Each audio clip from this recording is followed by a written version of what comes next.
ஓம் சாய்ராம்.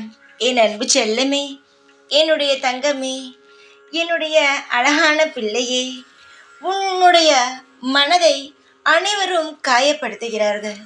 நீயே எவ்வளவுதான் அரசனித்து போனாலும் அவர்கள் உன்னை காயப்படுத்தி வேடிக்கை பார்க்கிறார்கள். உன்னுடைய வாயிலிருந்து ஏதாவது கடினமான வார்த்தை வருமா? அதை வைத்து உன்னை விட்டு செல்லலாமா?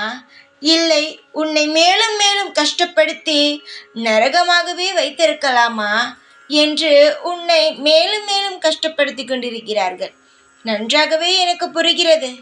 வாழ்வில் நீ நிம்மதியாக இருக்கலாம் என்று நினைத்தால் கூட உன்னை சுற்றி இருப்பவர்கள் விடுவதே கிடையாது.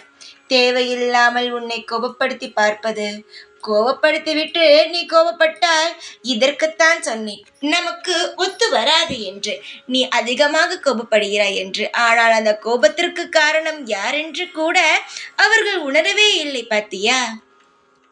யார் ஒருவன் தன்னுடைய தவறை உணராமல் மற்றவன் மீது அதை திசை திருப்புகிறானோ அவன் எக்காரணம் கொண்டும் தெய்வத்துடைய குழந்தையாக இருக்கவே முடியாது.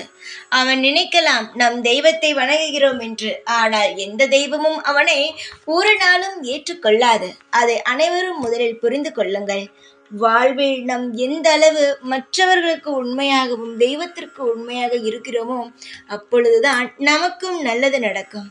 தங்கமே, உன்னை கஷ்டப்படுத்தி பார்க்கும் நபர், உன்னை கவலைப்படுத்தி அதன் மூலமாக சந்தோஷப்படும் நபர் யாராக இருந்தாலும் தயவு செய்து ஒன்று தெரிந்து கொள். அவர்கள் பேசும் விதத்தை வைத்து நீ கஷ்டமே படாதே. அதை உன் மனதுக்குள் எடுத்தும் வராதே.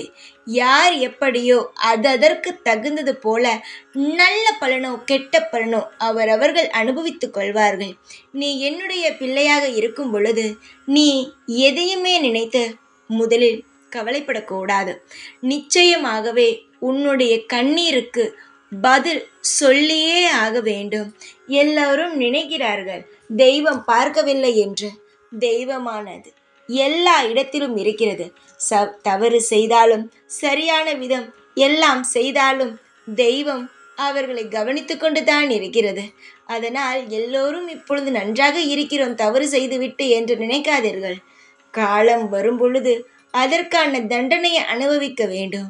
யார் உண்மையாக இருக்கிறானோ அவனுக்கு எப்பொழுதும் ஒரு நாளும் தொந்தரவு நம்மால் ஏற்படக்கூடாது. தங்கமே, நீ எதையும் நினைத்து கவலைப்படாதே. எல்லாம் மாறும். நிச்சயமாக நான் மாற்றுவேன். தைரியமாக இரு. எப்பொழுதும் உன் கூடவே இருப்பேன். நீங்க சாய்நான். ஓம் சாய்ராம்.